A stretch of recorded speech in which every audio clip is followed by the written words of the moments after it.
Today we're looking at a third-party dock from a company called Maker. If you peruse Amazon, you're going to see a lot of docks from a lot of different people. And even only a few months ago, I had reviewed something from D. Groiza, I think, something like that, from Amazon. And I was happy with it. And like all things Amazon, that design was quickly replicated. And now what I thought was kind of nifty at the time has been replicated, and it's now in an ocean of knockoffs. Was that knockoff to begin with? Who can know? And that video, it got a lot of views. It took off, and I was really happy with that. But a lot of people took issue with it because it did not work with third-party facial interfaces. I don't use third-party facial interfaces. I'm really happy with the stock interface from Meta. It's not something that ever mattered to me.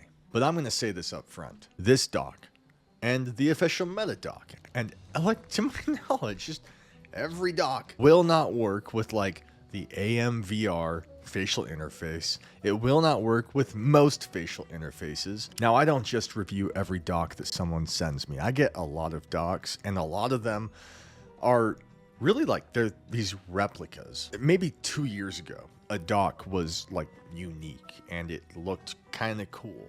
But within an instant, that was gone. There were 15 docks that all looked the exact same from different companies, drop shipping or whatnot, and it was difficult to differentiate from one to the next. And that problem hasn't gone away. I say that because this dock I'm looking at from Maker, I perused Amazon and I do not see another one like it. The bar shape, the way the controllers fit into it, the light arrangements. I'm not seeing multiples of this dock. If you don't use the link I have down below and you want something like this, you could simply scroll Amazon and you would come across it, and it would not be confused for another device. So having said that, let's get into this. There will be timestamps here, battery life, longevity, price, whatever you need.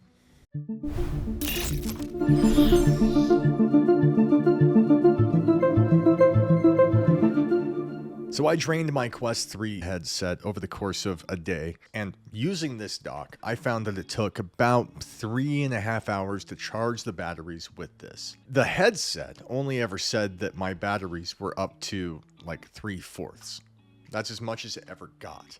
But that feels like some kind of a preventative measure. I'm not entirely sure. The dock would say that everything was charged, but the headset would say it's 3/4.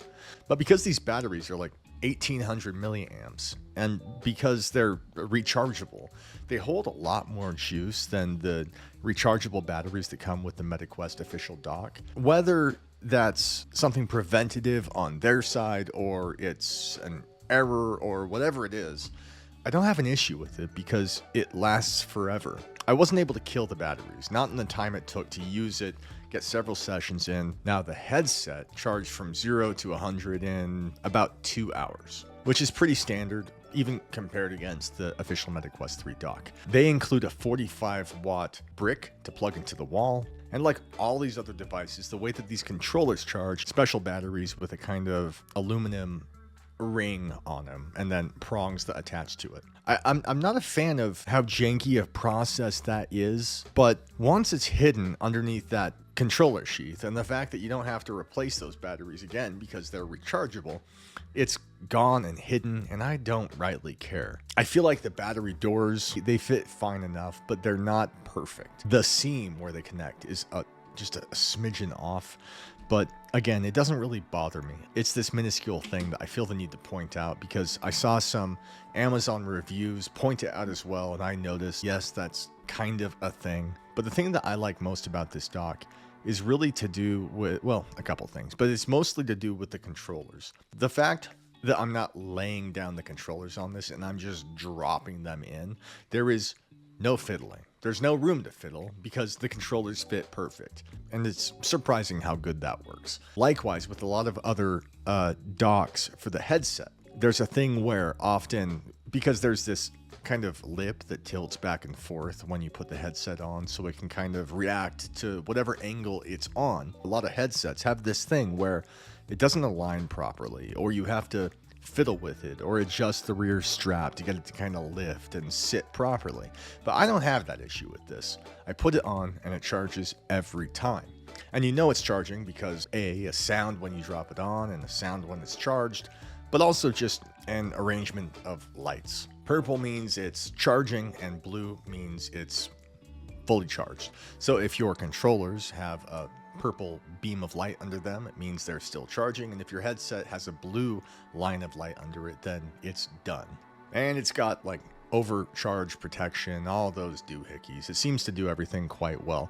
I'm actually really happy with this. It's pretty long, and it's the only thing that's kind of, which isn't to say anything about the product. I'm happy with the product. I have this shelf space. I got this place where I can keep my stuff, and even though it's this long, elongated, thin pipe of tech that everything sits on, you got to take into account that the rear of the headset kind of sits a full 6 to 8 inches away from that, and I just don't have that space. But I'm thinking of making some space. Assuming the controllers hold up, I'll have to make a follow-up video on this, but so far, if there is a negative review on Amazon for this thing, it seems to be mostly related to the fact that, hey, I bought this, my facial interface doesn't work. What are you gonna do? Take it into account. With the official Meta dock, the lights indicating that something is charged or something is charging or something's dead, it's this little pinhole. It's really small.